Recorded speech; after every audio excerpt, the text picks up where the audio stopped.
नमस्कार, मैं गौरव पालीवाल, कैमरामैन भूपेंद्र लोहार के साथ आप देख रहे हैं राजसमंद एक्सप्रेस।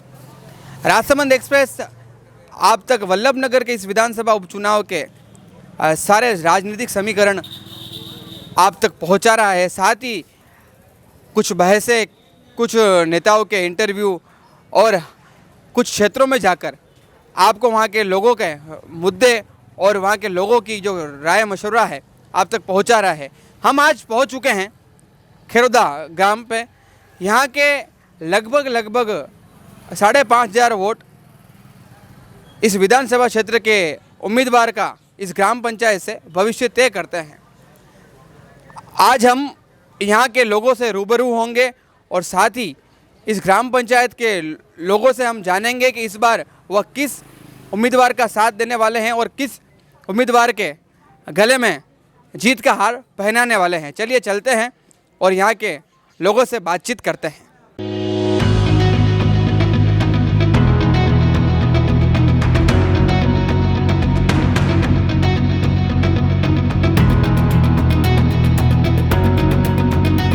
खेरोदा गांव की जनता के कुछ प्रमुख मुद्दे क्या है, हमें अवगत कराइए। यहाँ के सब मुद्दे कांग्रेस सरकार ने सोल्व कर दिए अभी। अच्छा, सोल्व कर दिए। हाँ, एक मुद्दा बाकी रहा खाली कौन सा? उप तहसील खोलने के लिए। अच्छा, उप तहसील इस चुनाव के बाद हो जाएगी। अच्छा। पहले सीएससी नहीं थी, सीएससी बन गई।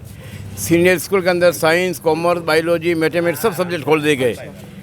जो भी विकास हुआ है इस वल्लभनगर विधानसभा क्षेत्र में कांग्रेस के द्वारा किए गए थे। कांग्रेस के द्वारा वल्लभनगर में सीएससी सेटेलाइट अस्पताल खोला गया जी। खेरोदा में सीएससी खोली गई। कानौर में कॉलेज खोला गया गजेंद्र सिंह सक्तावत के नाम का। कानौर में आईटीआई कॉलेज, एग्रीकल्चर खोला गया, जीव विज्ञान खोली गई शिक्षक, और एक इंग्लिश मीडियम स्कूल खोला गया जो पहली बार। किसी प्रकार की शिक्षा के क्षेत्र में कमी नहीं है, लेकिन एक चीज़ की और हमें आवश्यकता है, केवल कॉलेज की आवश्यकता है। अगर हाँ, और हम आशा लगा रहे हैं उप तहसील की तो लगा रहे हैं, ये तो बनेगी, लेकिन आशा लगा रहे हैं और आशा कर रहे हैं कि अगर हमारी प्रीति जी, हमें पूर्ण विश्वास है 100% जीतेगी।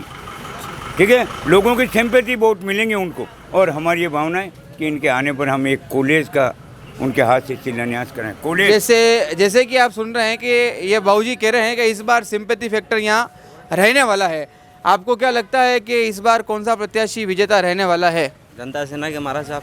जनता सेना के महाराज साहब ही क्यों? इतना विकास करवाया है। ये रोड जो सेंक्शन हुई थी, अभी रोड बनी है डामरीकरण, ये उन्हीं के काम में, उन्हीं के कार्यकाल में सेंक्शन हुई अच्छा, है। आप कह रहे हैं कि सीएससी की बात करें तो ये सीएससी खाली बोर्ड पे लिखा हुआ है, बाकी सीएससी तो कहाँ बनी, हमें तो नहीं दिख रही है। वही हॉस्पिटल है और वही डॉक्टर है, पुराने जो डॉक्टर है वो। ठीक है, और कोई मतलब विकास की तो बात ही नहीं है पिछले। और 2 साल से कांग्रेस कार्यकाल रहा है तो कोरोना खा गया। और ग्राम पंचायत के विकास की बात करें तो हमारे गाँव पंचायत में पहले यहाँ कचरा पड़ा रहता था, कांग्रेस कार्यकाल के सरपंच साहब थे तब। अभी सफाई देखो आप, नाली बिल्कुल कंप्लीट क्लियर है और बिल्कुल नालियाँ साफ है। 1% का ही कचरा दिख रहा है आपको। ये बस स्टैंड चौराया है, शौचालय में भी सफाई है, सभी जगह सफाई है। ग्राम पंचायत की तरफ से कोई दिक्कत नहीं है। हमारे सरपंच साहब बहुत अच्छे सरपंच साहब है, बहुत अच्छा विकास करवा रहे हैं गाँव में। और अभी तो उनके 3 साल बाकी है, और करवाएंगे। 17 महीने का कार्यकाल हुआ है उनमें उन्होंने बहुत अच्छा कार्य करवाया है। बाबूजी इधर रहिए, कहाँ गए बाबूजी? वो कह रहे हैं कि ये सीएससी नाम की सीएससी है, ये बता रहे हैं। इनका आरोप है। ये आरोप लगा रहे हैं। हाँ। तो ये लिखी मिलेगी, फोर्ड में लिखी मिलेगी 5 डॉक्टर है डेमोनो। सीएससी आदेश है बताऊँ कहीं? आदेश है। हाँ है, आदेश है। ये कह रहे हैं सीएससी का आदेश है कि 5 डॉक्टर है अंदर। अब बनेगी या नहीं बनेगी ये सब चुनावी वादे हैं, अब पूरे होंगे या नहीं होंगे, कब होंगे? ठीक है, 8 ये बोर्ड पे लिखा हुआ है। कहीं नया हॉस्पिटल बने, बड़ा हॉस्पिटल बने जहाँ डॉक्टर बैठे। ठीक है, जहाँ बड़े बड़े डॉक्टर बैठे, या ऐसा कुछ हो तो बात होगी ना सर।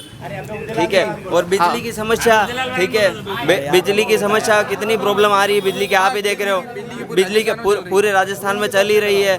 ठीक है, मतलब कांग्रेस कार्यकाल में हमारे विधानसभा है, सबसे अधिक बार कांग्रेस जीत के गई है यहाँ से।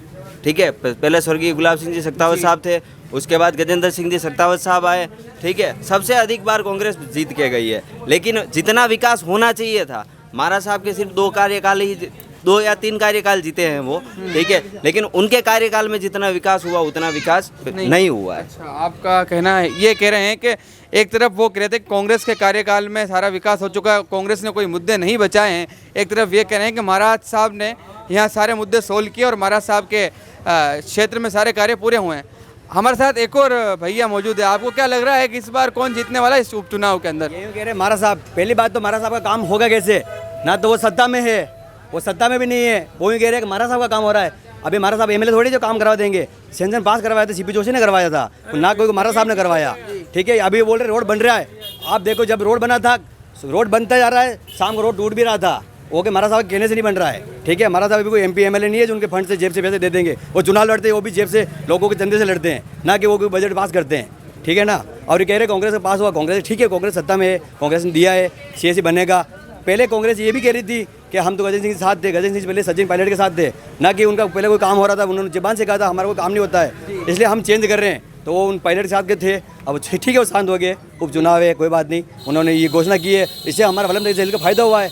ठीक है, लागू हो जाएगा, सेंक्शन हो गई है तो पास होगी। अब जनता वोट देगी, वो विकास देख के दे देगी, कोई दिक्कत नहीं। ना कि महाराज साहब वोट देगी, महाराज साहब वोट कोई नहीं देगा, क्योंकि उनके पास जो वोट थे वो मिल गए उनकी सत्ता को, अब नहीं मिलने वाले हैं। ये कह रहे हैं कि महाराज साहब को कोई वोट नहीं देगा, क्या कहना चाहेंगे इनके लिए? वो तो 2 तारीख को नतीजे आएंगे, सभी को पता चल ही जाएगा। ठीक है, और जो स्थिति अभी जो और हर बार जीत रही है, ठीक है, और खेरोदा से हर बार महाराज साहब ही लीड लेते हैं। ठीक है, और इस बार भी लेंगे, हमें पूरा ये विश्वास है। रणधीर सिंह ठीक जब है? यहाँ से एमएलए था बीजेपी से, या निर्दलीय जीता था, उन्होंने बोला मैं एक्स्ट्रा मशीन दे रहा हूँ, इस हॉस्पिटल में चेक करो। उन्होंने एक्स्ट्रा मशीन दी क्या आज दिन तक? पूछो इनसे। ये कह रहे हैं एक्स्ट्रा मशीन आपके यहाँ नहीं आई है, हाँ बोलो, उसका एक वादा था। इनसे ये पूछिए, कभी एक्सरे मशीन का काम भी पड़ा है क्या अपने यहाँ? कभी इनको बोलो रोज पड़ता है एक्स्ट्रा मशीन काम। अभी किसके फ्रैक्चर होगा, उदयपुर जाओ, रेफर कर देते हैं उदयपुर एक्स्ट्रा के लिए। तो यहाँ एक्स्ट्रा मशीन बोली क्यों, अगर जरूरत नहीं पड़ती तो? देखिए, हमारे साथ एक और व्यक्तित्व मौजूद है। ये अनोखा व्यक्तित्व है इन खेरोदा गांव के। आपको क्या लगता है इस बार क्या होने वाला है? देखो, खेरोदा गांव का मैं बात नहीं करता हूँ, मैं वल्लभ नगर तहसील की बात करता हूँ। This is a very complicated tehsil, right. और जो आप बात कर रहे हैं, महाराज साहब है, प्रीति है, जाला साहब आए हैं, या उदयलाल जी डांगी, जी। ये बड़ी कंट्रोवर्सी है। और मैं जो बात करना चाहूँगा, कौन जीतेंगे, nobody know very well. But अभी टक्कर जो बात है कि प्रीति की बात है या महाराज साहब की बात है, they will take a lead, they are leading the things because of the Jhala साहब का जो बीजेपी का है। हो सकता है उदयलाल जी नाराज होके अपना अलग उन्होंने जो भी करा है, वाजिब बात है, महाराज साहब ने भी करा था, ठीक बात, वो लीड ले गए। लेकिन महाराज साहब का अलग है कि यार they belong from two royal family, right, they are from two Maharana Mewar के भाई शक्ति सिंह जी के परिवार से हैं, तो डेफिनेटली पीपल भी आर गिविंग रेस्पेक्ट, और अभी भी दिल में जगह है। बिल्कुल। बीजेपी की बात करते हैं, this is nationalise party, what happening going in the. आपका कहने का मतलब ये है कि आप महाराज साहब का भी सपोर्ट करते हैं और बीजेपी का भी करते हैं? I am a neutral person, right. I am a neutral. I'm not man. I'm working with the nationalist party. Who is saving our nation? Who is saving? You can go and look in the where? कहाँ पे? Jammu and Kashmir. हाँ, Jammu and Kashmir target killing हो रही है। Who will save? बिल्कुल हो रहा है। We are not go through that kind of. But प्रीति की बात आती है तो अभी सिंपैथी है। हो सकता है कि सत्ता में अभी कांग्रेस है, उनको लाभ मिल जाए। जी। और आपको क्या लगता है भाई साहब, क्या होने वाला है इस बार इस चुनाव में?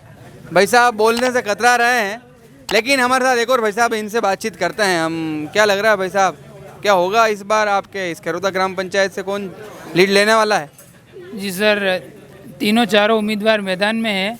अब ये जनता ही निर्णय कर पाएगी कि कौन सुपर बनेगा, तो हम इन्हीं के इंतज़ार में हैं, वो निर्णय ही बता पाएगा। भाई साहब कुछ कहने से बचना चाह रहे हैं। हमारे साथ एक बाबूजी हैं। बाबूजी, इस क्षेत्र के मुद्दे क्या हैं, हमें वो बताइए। मुद्दे तो करीब तो निपट चुके हैं। हाँ। अच्छा, तो इस बार क्या लगता है इस ग्राम पंचायत से किस पार्टी को लीड मिलने वाली है? ये तो चारों में से एक निकलेगा। चारों में से तो एक निकलेगा, लेकिन आपको क्या लगता है कौन सी पार्टी प्रमुख दावेदार है? वैसे तो कांग्रेस निकलेगी। कांग्रेस है। जैसा कि आप देख रहे हैं कि अलग अलग पार्टी के अलग अलग दावेदार कार्यकर्ता ये कह रहे हैं कि हमारा दावेदार विजय रहेगा।